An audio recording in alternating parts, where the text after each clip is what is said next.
Welcome to the Podunk Polymath, a podcast dedicated to the sentiments of a secular, sarcastic, screwed-up Southern SJW and skeptic. I'm your host, Chris. Come on in. This is episode 54 of the Podunk Polymath Podcast. Thanks for joining me once again. Hope you had a spectacular and enlightening weekend. This week on the pre-ramble, there's so much fucking shit going on that I don't know what to do with myself. There's 2 hurricanes. There's Trump talking about getting rid of DACA. I don't even know where to start with all this shit. So we're not going to even discuss any of that because y'all been reading the news. And who gives a fuck, Let's concentrate on the positive. So I went to Kentucky Freethought this past weekend, and it was super spectacular. I got to stay with the Crails for the weekend. I got to go down with them to Louisville from Cincinnati, along with their 2 lovely children. Went down to Louisville, Kentucky for the Freethought Convention. A little different than what I'm used to. It was just basically one room where they got one speaker at a time following each other instead of different classes or breakout groups. It was just basically a linear thing. So basically they had all the tables set up and then there was a main auditorium where people spoke or whatever. So that was a little different. I got to meet John Sparks, who of course is the author of Kentucky's Most Hated Man, which is about Charles Chilton Moore, patronus of the show. So that was pretty fucking cool. I got to meet him. I got him to sign the book. And I also got a picture with him. So that was fun. And I also got to meet Warren Tidwell, who was on the show talking about Ghana along with his compatriot Jude Lane about his work in Ghana and what they were doing. So it was cool to meet him. We had a conversation about different things, about what he's trying to do in Alabama. Different things going on. I just read an article regarding how hookworm is a thing in Alabama, apparently, which is awesome because, no, it's not really, because they thought it had been eradicated, but apparently not. Poverty is a major factor in that, and Warren said he was going to write a Pathos article about it, so, it's just depressing, really, all this shit that's going on. Of course, Alabama's just been that way forever, but, it still doesn't make it any better. I should have mentioned that Warren was tabling for Foundation Beyond Belief, and they were collecting funds for the Hurricane Harvey or whatever. And of course, Irma's coming, and Jose is right behind it, so they probably have their hands full. Of course, Florida's evacuating. They're they're evacuating a bunch of people in Southern Florida. So, to any of my friends down there, or anybody down there really, be safe. Don't stick around because you think it's cool and you want, let me look at this. Ain't a typical hurricane. This thing's fucking ginormous. So get the fuck out of there, man. Do whatever you gotta do. Go to family, whatever. Friends, whatever. Get out of there, man. Just get out. So, of course, and then Trump with the DACA thing, or he's going to discontinue DACA, or the Dreamers, and I guess he's just going to kick him out, right? Willy-nilly. You could give him 6 months, though, because he's such a nice guy, so he can go fuck himself several times over. But let's not linger on that. Back to the Kentucky Freethought. I got to see, there was a speaker Christian Scientist who apparently lost her kid because he didn't, Christian Scientists don't believe in medical help or whatever. And she lost, I'm thinking it's a kid, I can't remember. And she won an award. Charles Chilton Moore Award, which I didn't know was a thing. Charles Chilton Moore and the guy for the monkey trail, I think, which I can't remember the name off the top of my head. But there's an award for that, basically honoring people who, I guess in Kentucky, who fight against religious interference in, in secular affairs. So, sorry, I'm not with it tonight. So anyway, that was really cool hearing that speech. And of course, Seth Andrews was there talking about the satanic panic, a lot of the backmasking and stuff, which I already knew about, but it was pretty funny because, it's just one of those things that was so ridiculous, but so many people took it seriously. Goddamn.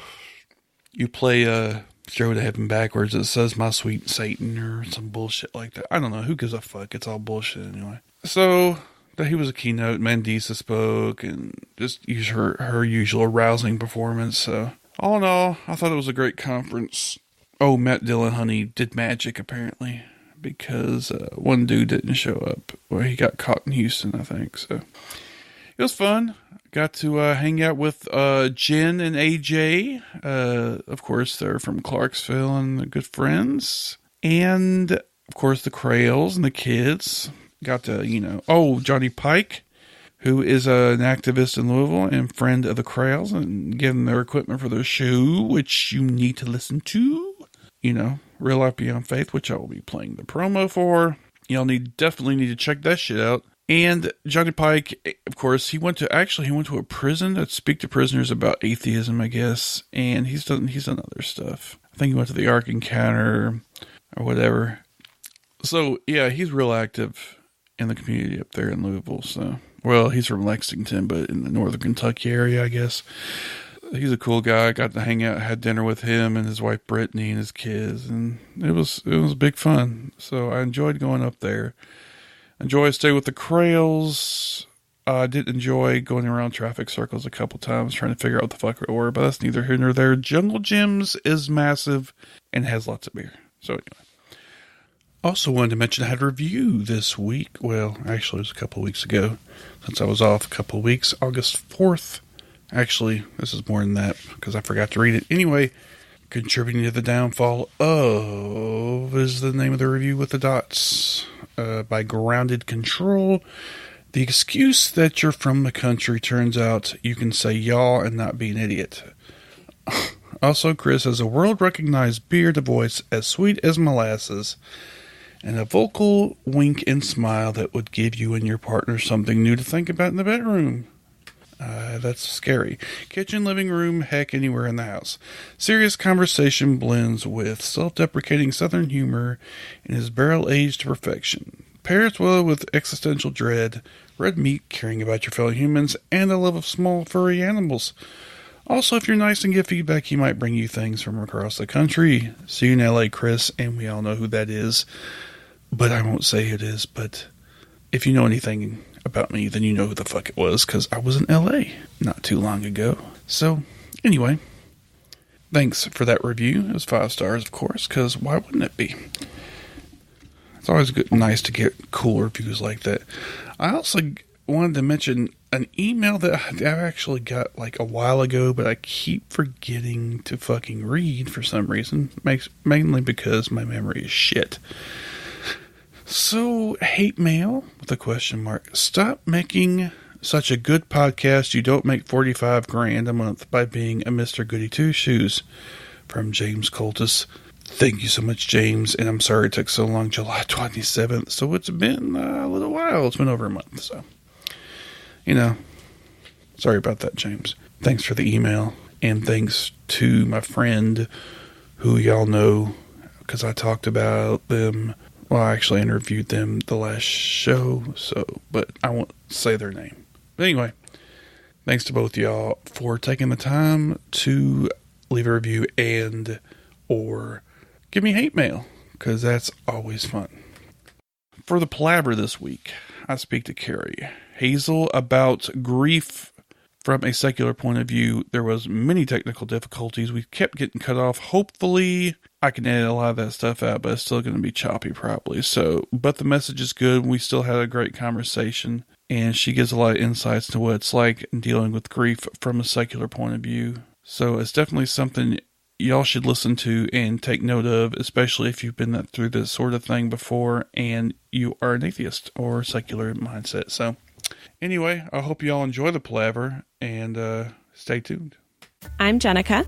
And I'm Patrick of Real Life Beyond Faith. And we are a formerly Christian, currently atheist couple who take a deep dive into the experience of life after deconversion. Join us weekly as we talk about topics relating to the journey out of religion. And interview guests who have their own unique stories to tell. Look for us on Facebook, Twitter, iTunes, Stitcher, and anywhere else you can find your favorite podcasts. Has In God We Trust invaded your town?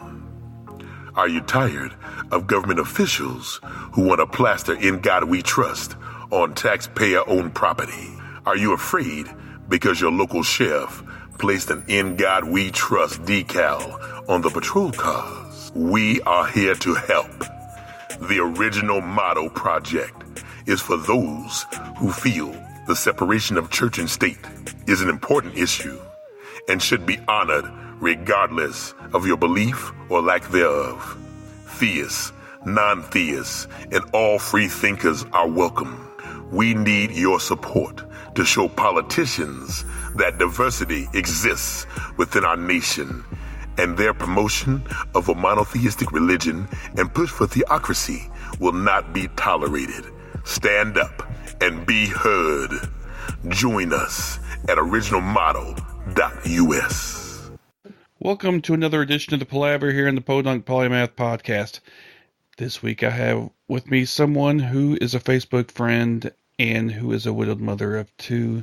We're going to be talking about a difficult subject, but one that I believe needs more attention. I present to you Carrie Hazel. How's it going, Carrie? It's going pretty good. How are you? All right. So yeah, first of all, I wanted to kind of, mention where this whole conversation started. So I posted something on Facebook to the effect that, why do I have to stop for funeral, what's the word I'm looking for? Procession? Yeah, funeral procession. Procession. Yeah. And I'm like, it's not like they're in a rush to go anywhere. Now, okay. Nope. So when I did it, it was a joke. It was like sort of a gallows humor thing. It wasn't meant to be, because we're atheists and, we're not, going to heaven or anything.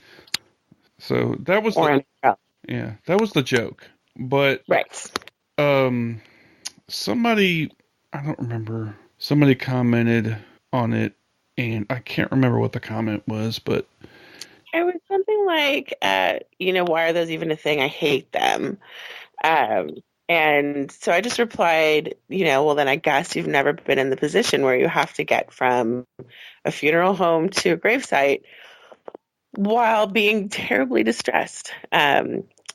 I think that I didn't take your post really or his comment like super personally, but I just wanted to sort of provide a different perspective because I think especially in modern American culture, we want to ignore that death is happening. And whenever it's happening, it is always happening to somebody else.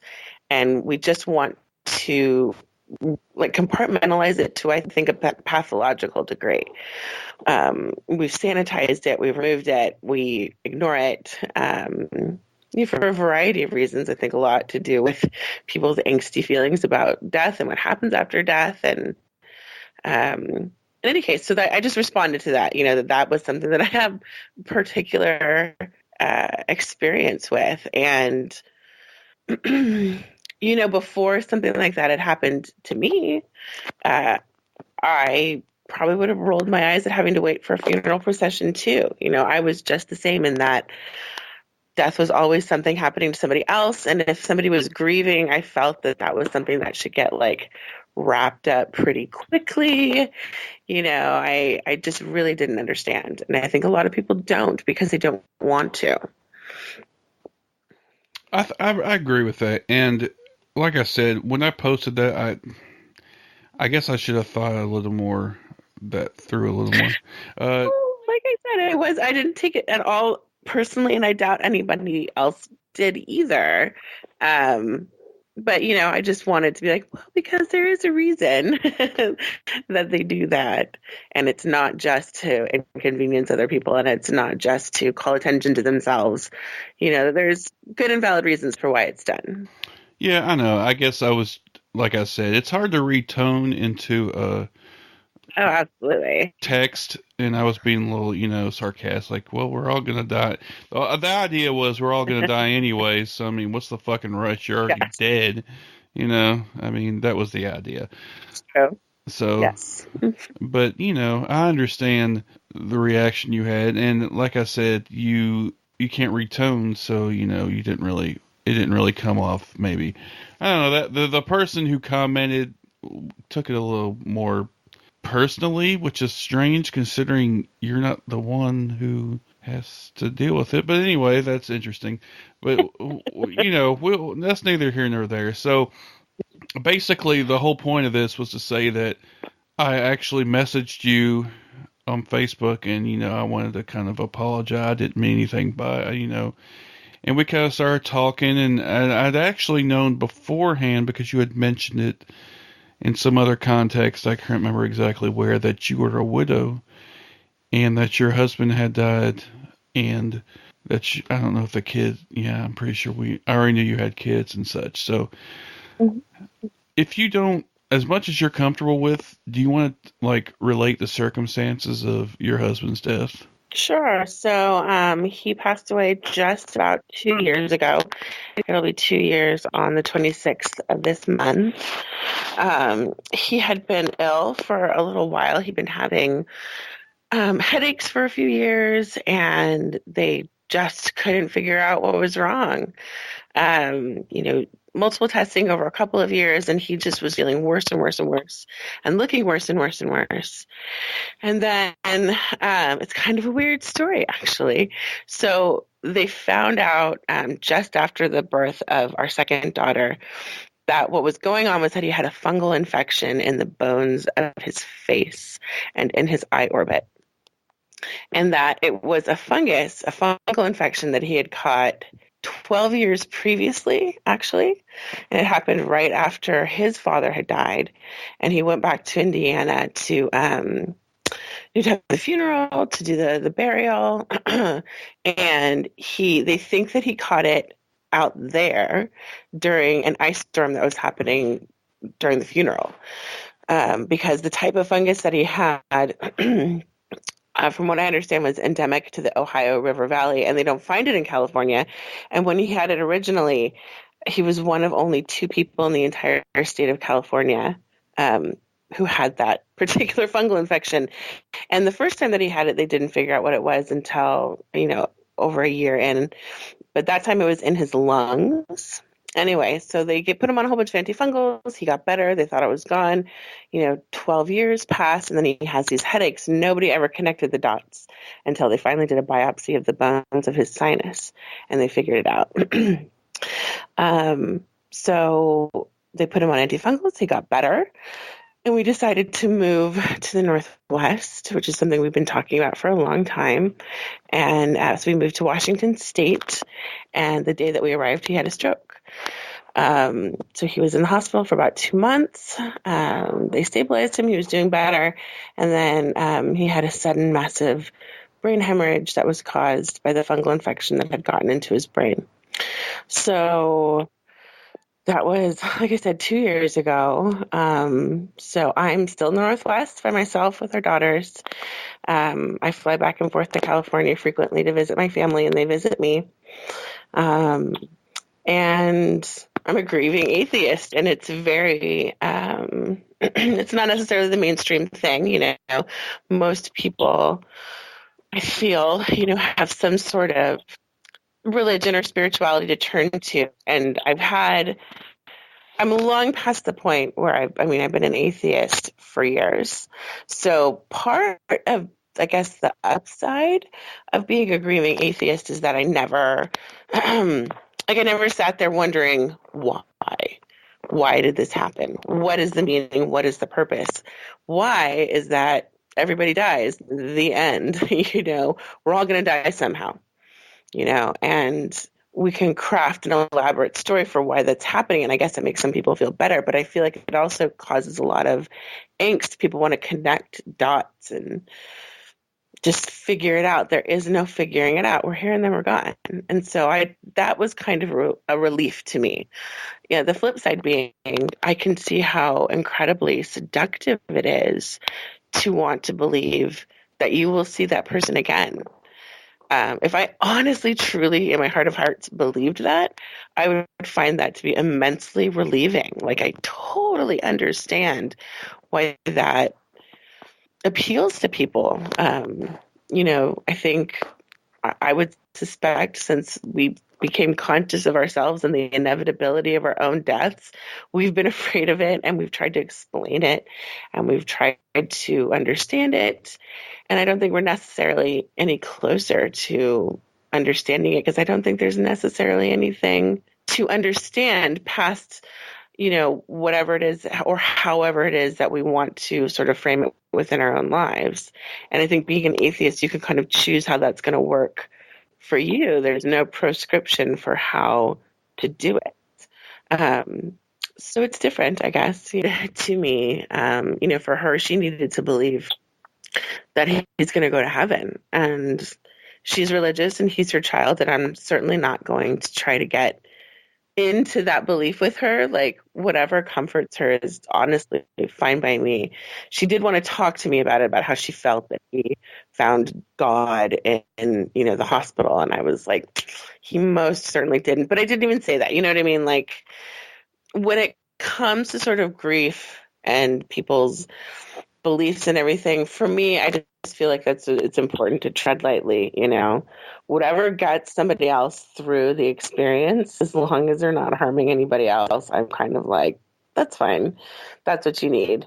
I'm not going to have a debate with you about whether or not your son, became a Christian right there at the end, because he didn't. But if she wants to believe that, if she needs that, that's okay with me, Well, that's something I was going to ask you initially anyway, was were you already were you already an atheist beforehand? I mean, how long had you been an atheist? So I think I went through like a really typical progression. I was raised sort of somewhat churchy. By the time I was a teenager, I was really starting to poke holes in it, and it didn't resonate with me anymore. And I didn't like a lot of their what I felt like were judgments on other people that I felt were none of their business. I was in high school from like 91 to 95. And like in the early 90s, there was a lot of sort of recognition of gay culture and, gay rights. And I had a couple of close friends that were gay, and it became kind of a thing at the church that one of the people, one of the youth pastors or something was telling me that that I shouldn't hang out with them unless I was willing to bring them to church. And I was like, I'm not bringing them here, and that was, it was a pretty easy, somewhat break. But, when I don't know if you were, a lifelong atheist or if you were raised religious, but I think that these things are indoctrinated into you when you're quite young, before you have really any understanding of reality or anything. It's like, that's really deep in there. It gets lodged in deep. So even though I felt confident with my decision as a teenager to not be in the church anymore, there were, I would say, a few years after that where I had first I went through like that angsty anger, screw you Christians, you suck, having to debate that extensively and at length with people, and I had just like a lot of anger and resentment about it.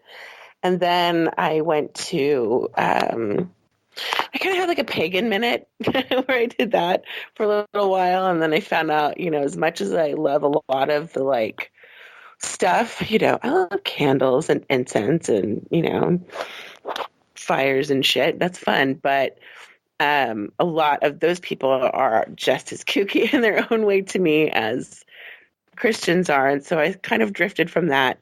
And it was really when, I met my husband. We were together for 11 years, and he was an atheist when I met him, like pretty, I don't want to say hardcore, but like pretty like confidently an atheist.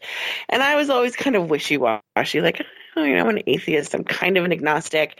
And I would say that my personal flavor of atheism still is that I don't believe in any particular religion, because I don't think that, we little meat puppets have figured out the universe on our own. I don't think that we have. But I do believe that the universe is an infinite place. And in an infinite place, I can't explain all of that. Not even close. And not even the smartest minds can explain all of that yet either. Maybe one day they will. But I still believe there's just so much bigger than me that I can't say, fuck it all. We could be in the Matrix. Who knows?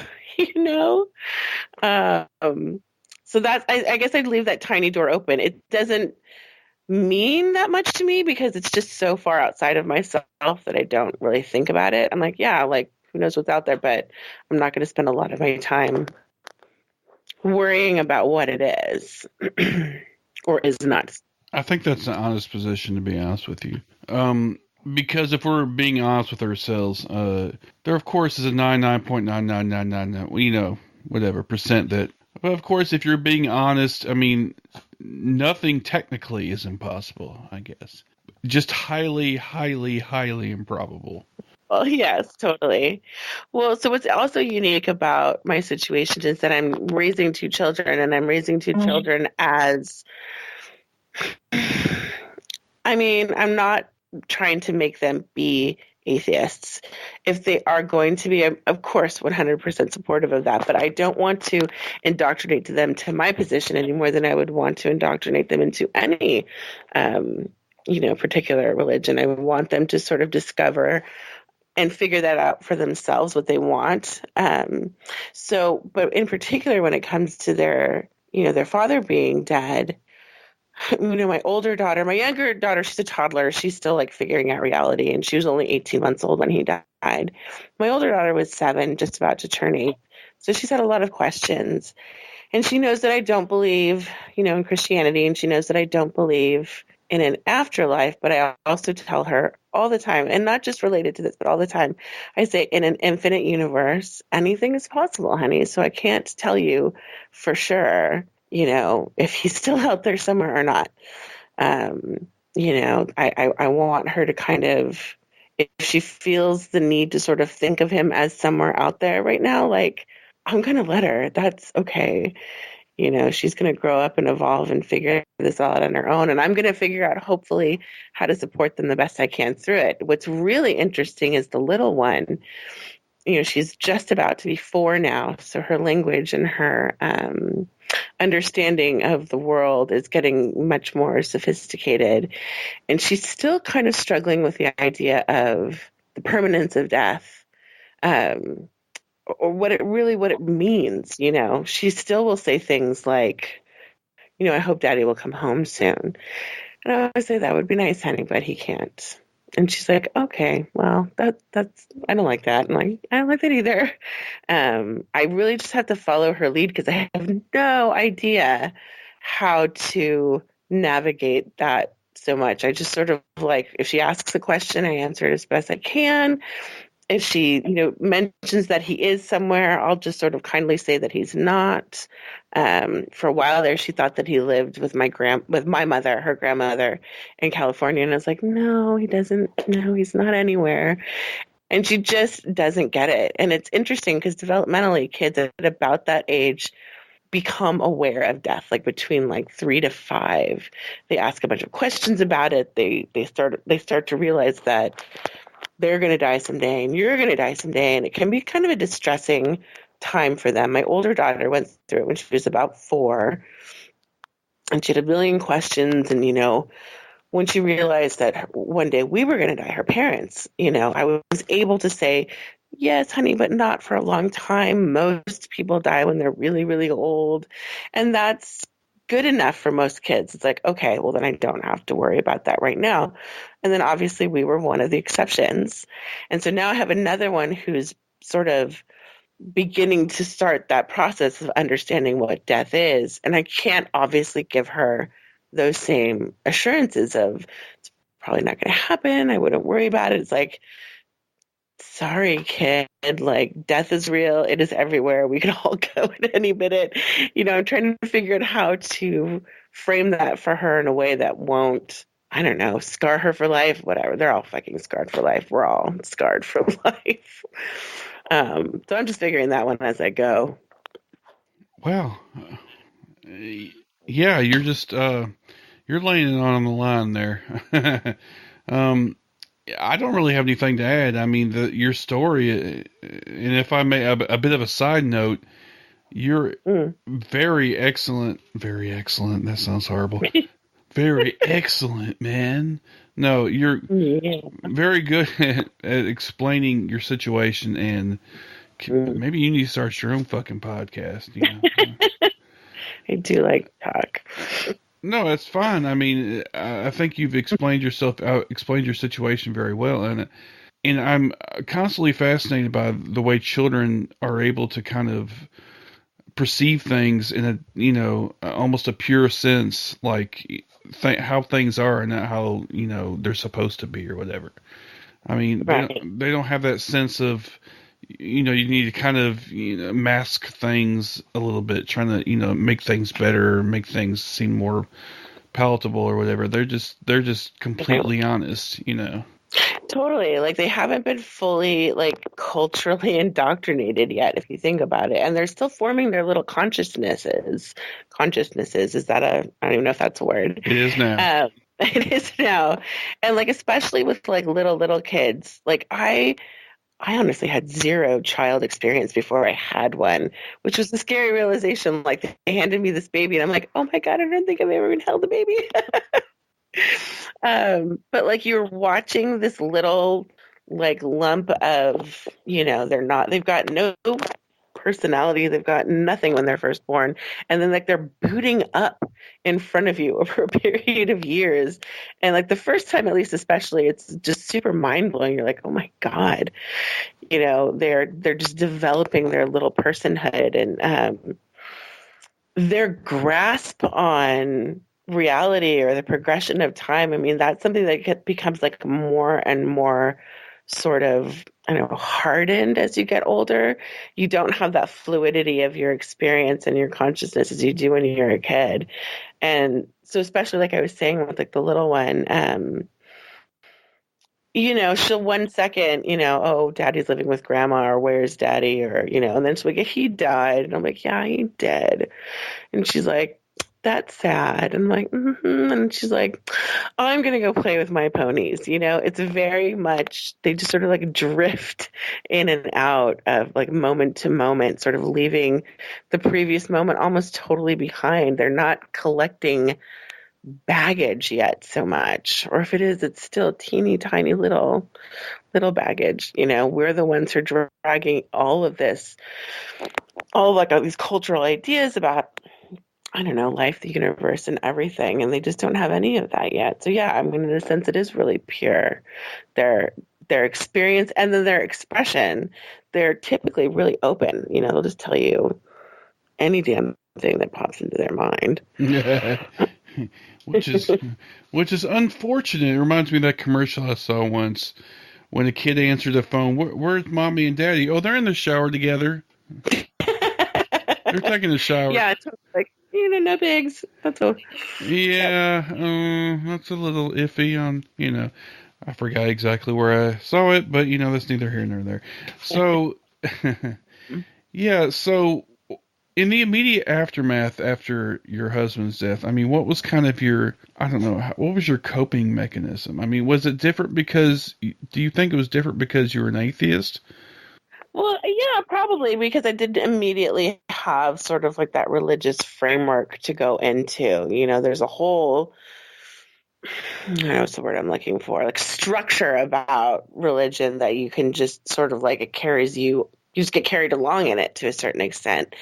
And I think, well, when he died, it was really, despite all of his like serious health issues that were going into it, it was still really surprising. I mean, till the very last second, I just didn't believe that was going to happen. He was, but he was always, I mean, since the day that I met him, he's always like, I'm going to die. And I was just like, whatever, fuck off. No, you're not. And, he was right in the end, showed me. So I was just I was in shock. And I think that's very typical. I think, your brain, your psyche is trying to protect itself from this overload of this feeling of what's happening. And in my particular situation, I had an enormous amount of family support. When he was sick, when he was in the hospital, his mother was out, my mother was out, helping take care of the kids that I could go to the hospital to be with him. And then so the day that he died, well, technically, he had the brain hemorrhage, and then they had him on life support for about 24 hours so that his mother could come out from Louisiana, because she'd gone back home, because we all thought he was getting better. And so he was on life support for about a day. And then almost my entire family flew up to be with me, because and they all wanted to bring me back to California immediately. And we did go for about a month, and I just, I let my family and my friends just do things for me. And I think that's how I kind of got through it. at first, I didn't have to do that much. People did a lot of things for me, and I learned how to say yes to people. When people would offer me things, I'd be like, yes, which I didn't before. Usually I was like, no, I'm fine, whatever it was. I didn't ever want any help. But this time I was like, yes, you want to do that? Do that. And one of the things they wanted to do is they wanted to move me back to California immediately. And I was like, no, I can't decide yet. Sam was really adamant about us staying in the Northwest. When he was sick, I was like, we've got to go back to California. And he said, no, he really wanted us to stay here. So I really had to think it over, what I wanted to do. Most people don't have to grieve and be, like 1,000 miles away from home when they do it. Anyway, so, I did end up ultimately making the decision to stay. And I'm a big believer in therapy. So I found a secular grief support program for parents and children. And so me and my older daughter did that.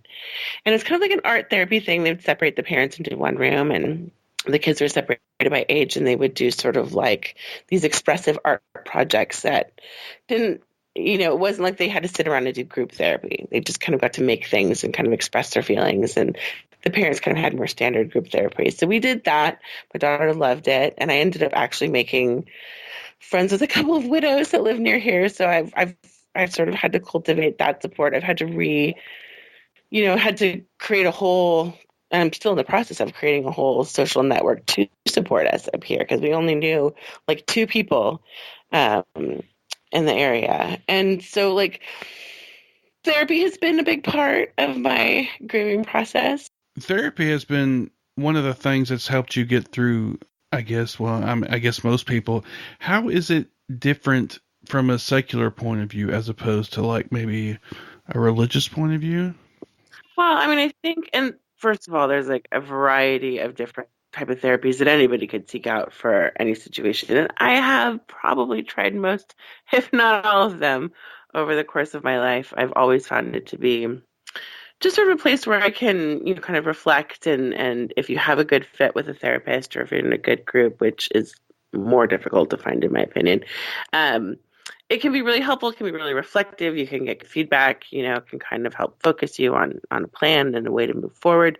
And I think the difference between that and, say, religious therapy or religious groups, or finding, searching for something within a religion, is that, the religion is going to give you the reassurances of, for the purposes of somebody who is grieving, reassurance, that you are all going to be reunited somewhere after death, and it's going to be for eternity.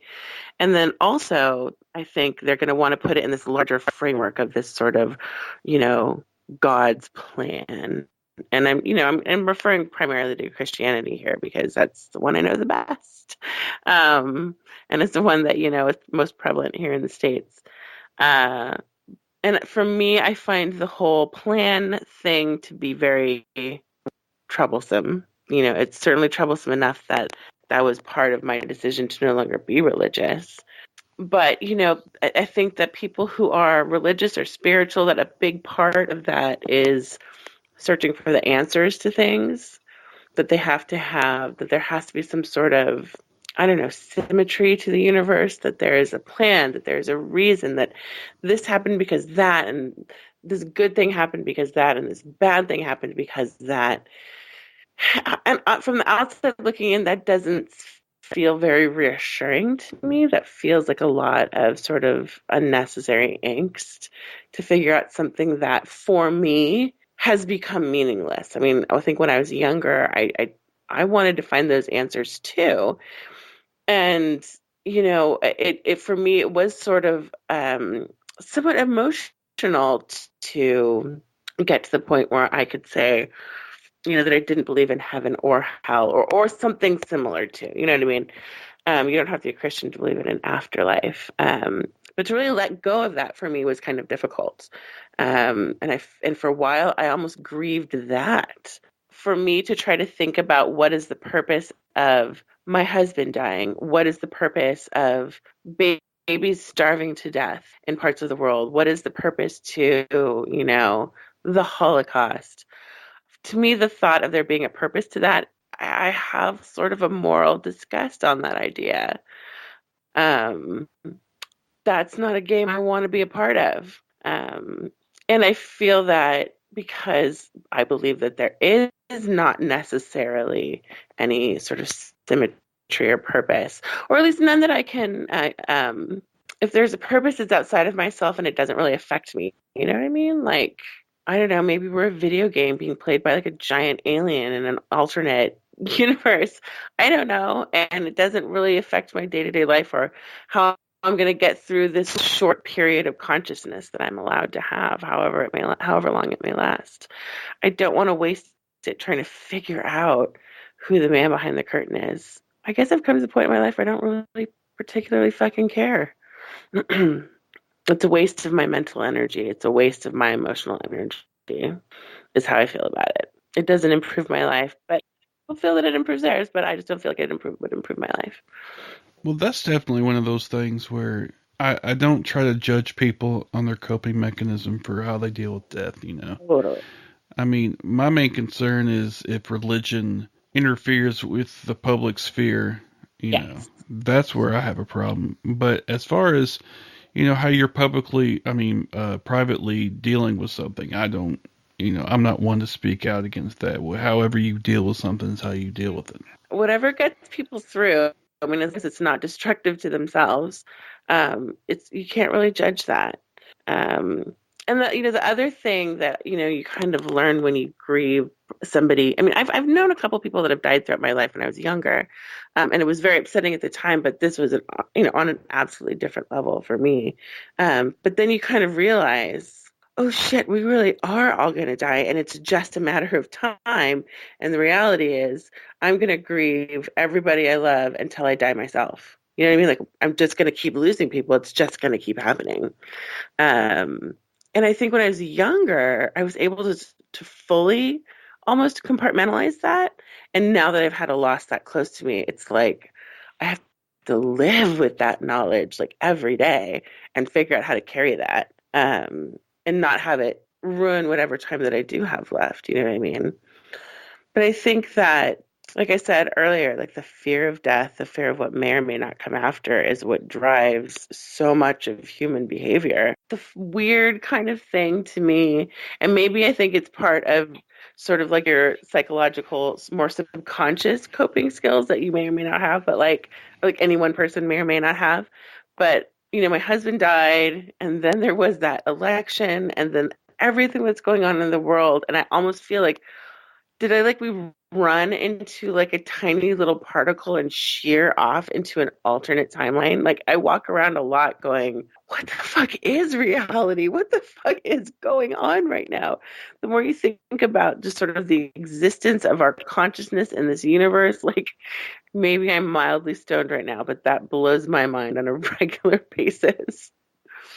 Well, you're mildly stoned, and that's fine, because that's something I've actually thought about sober. Did we go into some kind of alternate, like was there a rip in this time-space continuum and we just kind of slipped in there without knowing it, where Trump was elected, it's still kind of hard to believe that shit happened. And that's like a universal experience that people are having. It's not just me kind of looking around and questioning like the fabric of reality. Like things have just gone and taken such a hard and random left turn or right turn that I am having trouble kind of parsing it. Like just everything in my whole life got turned upside down. I'm living far away. My husband's dead. My dogs are dead. Like everything is different. Trump's in the White House. Up is down. Black is white. It's crazy. I constantly look around going, I don't know. Is this really happening? Cats and dogs living together. Mass hysteria. Everything's crazy and nuts. Apparently you've gotten through a lot. How has your emotions been? I mean, up and down. Up and down. I mean, it's a common experience called like the fog of grief. It's just sort of a fancy way of saying that you feel very fucking fuzzy that first 6 months or so. Like everybody kind of feels like everything is unreal after you've had a really close loss. And certainly, I went through that and, just intensely sad for a long time. And then, then I had to deal with my daughters, out of the blue sky. She ended up having a tumor in her femur that fortunately was benign, but it took multiple scans and a bone biopsy and all this testing to find out that that was the case. And that all lasted for about 6 weeks or so. And it's like I had wanted to sort of dissociate from reality, but suddenly I'm having this very real and unfolding situation that I have to be as completely fucking engaged in as I possibly can. First year, and then going through my daughter's illness, and then I think after that I just sort of laid face down for a couple of months, and it wasn't really until this summer, and that's almost 2 years now, that I've started to feel more, I guess, like myself. In a sense, I was married for 10 years, and I mean, I don't even really know who myself is anymore. So it's kind of redefine yourself out in the world. And so that, emotionally up and down and all over the place. But lately pretty good. I feel like it's not that it's gone. It's still there. I feel it all the time, but it's manageable and it's more in the background most of the time. And I'm starting to think about the future more now that, I have plans now. It's not sort of me existing in a blob and not wanting to think about, what the next year or the next 5 years might bring. I feel like the fact that I am looking ahead again is a positive sign. We'll just see how it goes. Well, I guess the question I should ask is, were y'all really close? Or, because, sometimes marriage is difficult. Yeah, no, totally. It could be totally complicated. And in a sense, our relationship was kind of complicated, but the last 4 years, it wasn't anymore. It was, the first 5 years were difficult. My husband was brilliant, but also somewhat demented. He had this really all-encompassing kind of personality, and we knocked heads a lot, and we were young and stupid, and we didn't know how to do relationships like healthy grown-up people. And so it was up and down totally for the first sort of half of it. And then about 4 years before he died, he and I, long story, but he ended up going into drug treatment. And it was one of those things where I didn't at all give him an ultimatum, but he saw the writing on the wall, what was coming. I was getting ready to leave him, and he, he got sober, and he totally got into 12-step programs, which was interesting. Being an atheist in recovery, now there's an interesting experience. A lot of people walk out of 12-step programs because they can't get with the God thing, and there are a lot of really Jesus-y people there. But it's not a requirement, and you can totally get a lot out of it. Anyway, that's a total tangent. But our relationship totally changed fundamentally, and for the last 4 years, we were very close. And we always were kind of close. We were just, you know what I mean? Hot and cold. But then it wasn't like that anymore. Then it was just, we were on the same page. We were moving up to the Northwest. We thought he was getting better, and we were really looking forward to sort of the next phase of our future. And, we'd had our second daughter. We were never sure if we were going to have a second child or not. But then we decided to. We definitely knew we were never going to do more than that. That was it. So we felt like our family was kind of complete, and, he had put, this health issue kind of behind him, and we were just going to kind of make a new life up here. We were really excited about it and looking forward to it. So on that level, it was really hard because my entire future that I had planned just instantly became obliterated. And it took a long time for me to be able to think about what I even wanted a future to be. I I just didn't want to think about it. I couldn't give a shit for a while. Just getting through every day was about all that was about the limit that I could do. And so now I'm starting to have ideas about things that I would want to do and kind of how I want to, navigate the next phase of my life. I had to adjust to being a single parent, which is totally not something I signed up for. It sucks. I have such a newfound respect for single parents. It fucking sucks. It's hard. I love my children, but man, being the only game in town is exhausting. And also not having somebody to, one of the things about my husband that I always loved, it was the thing that made me fall in love with him, was his mind. He was the most brilliant man I had ever known. And he knew fucking everything about everything. And we would have these intense, deep hours, days, weeks long conversations about everything. He was just an autodidact, he was just self-taught everything. He never graduated college, but he was a top-level engineer, totally self-taught, knew multiple languages, just as far as I'm concerned, he knew fucking everything. And I loved talking to him. I loved picking his brain and hearing what he thought about things and, us bouncing things off of each other. And I missed that intensely.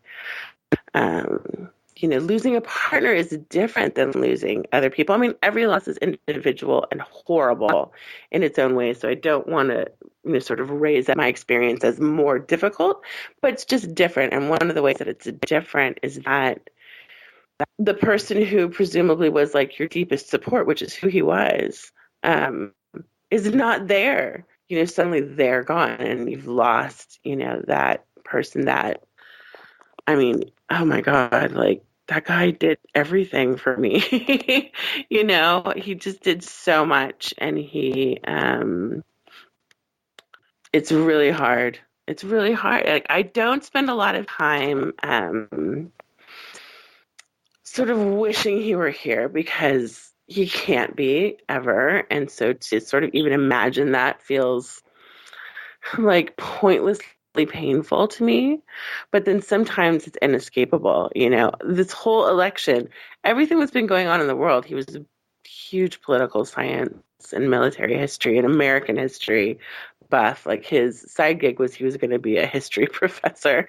And so I just would have loved to hear his thoughts on what, happened with the election and what his predictions would have been, and just his insight, just his perspective. He just had a really unique mind, and the world lost it. And that's the shittiest thing, man. It sucks. That's putting it mildly. Yeah. Especially when you're in love with somebody like that and you get to witness it firsthand, it's even more devastating. Of course, I don't want to linger on that too much because I'm sure that's something you deal with. Well, I know that's something you deal with every day. So, yeah, I can't imagine any way that it's better to, have somebody die, to know that it's going to happen or not know that it's going to happen. I think they're equally different in just two entirely different, terrible ways. But he did die right in front of me, and kind of twice, because he had the hemorrhage right in front of me, and then he was on life support, and then I was there when we removed life support. And yeah, it was terrible. And I understand why people would have I don't think that I do, but I would understand why people could have PTSD in a situation like that, because it was pretty horrible. But your brain also really wants to protect itself. And so it's kind of similar to what happens with childbirth. Childbirth fucking blows, but your brain immediately is dumping those memories and the sense memory of it. So you wanted me to mention the Facebook group that I am in called Grief Beyond Belief, and it's an atheist support group on Facebook. So if you're grieving, any type of a loss and you're an atheist, I think it's a really great place to be. It's a very supportive community. And people talk about a variety of things. They talk about the specifics of their losses, but they also talk about their frustrations with other people trying to inject their religion into their grief. Like I'd mentioned earlier, I fortunately wasn't the recipient of too much of that, but I know a lot of people who are atheists live in much more religious families and communities, and a lot of people have a lot of feelings about that. Grief is a very private thing, in that it's a very individual experience, and it can feel very confrontational and offensive to have somebody come and tell you how you should grieve or what it means or anything like that. And so it's a good place to get support for that, for people who feel like they don't have enough atheist or agnostic people in their day-to-day lives. It's a good place to where people can relate to you. So if you are grieving a loss, I would definitely recommend them. Good place to go. Did you know about this from the beginning, or is this something you found out later on? I had a friend who was in the group. Her dad had passed away a few months before my husband did. And I'm trying to remember when she recommended it to me, probably a couple months maybe after Sam died. And it was good immediately to just feel like, especially for me in particular, being far away from people and not having, certainly at the beginning, much of a physical support group, to be somewhere where I could just openly just talk about, my grief and my experience, and not feel that I was, burdening anybody with it, or, it's another one of those cultural things where people want to support you, but are also terrified of seeing people cry or experiencing someone else's loss. This can be really overwhelming to a lot of people. But other people who have grieved understand and are, very receptive and supportive, and they certainly are in that particular group. And I'm glad I came across it. I definitely think that's something people of our bent, I guess, of our mindset, secular types, would definitely benefit from if they weren't into the whole. Because I know a lot of times people get tired of hearing, the religious stuff people say when they're grieving, and I know a lot of times they don't mean it to be mean or anything. No, I think most people are coming from a good place. They might be saying something to you that they feel would be something that they would personally want to hear, and I don't think that typically that they're anything other than perfectly well-meaning. And so the little bit that I was exposed to, I was really able to just sort of shrug it off and not be bothered by it, for the most part. But for some people, and it's totally okay to feel this way, some people are just like, hell no, like, I don't want to hear any of that shit, and they certainly might be getting a lot more of it. It can be very offensive to have somebody tell you, it's all part of God's plan, or heaven needed another angel, or whatever, It drives me crazy when people say that shit. That's just one of those things that really just irritates the shit out of me, Yeah. Yeah. I think if I had been exposed to more of it, it certainly would have made me really angry. I think the only reason I was able to sort of brush it off was because it didn't happen very much, and certainly not by anybody close to me. And I'm sure you living in the South are much more surrounded by that, than perhaps, I was in the Bay Area basically at the time, and that's a pretty secular place. So it's not as ingrained in the culture out there to be as openly churchy in mixed settings. Definitely. Well, we better wrap this up before something else happens. I know. Before Jesus gets mad again. So I angered him. Apparently, I don't know what's going on. So yeah, Grief Beyond Belief is definitely a great resource, and of course, I'll put a link up to that in the show notes. And Carrie, I want to thank you very much for coming on and talking to me, even though it was kind of, technical difficulties notwithstanding. It's a great story, and I think it'll help a lot of people. Yeah, thank you for asking me. I enjoyed talking with you. All right, Carrie. Well, again, thanks for coming on. and take care of yourself. You too. Good night.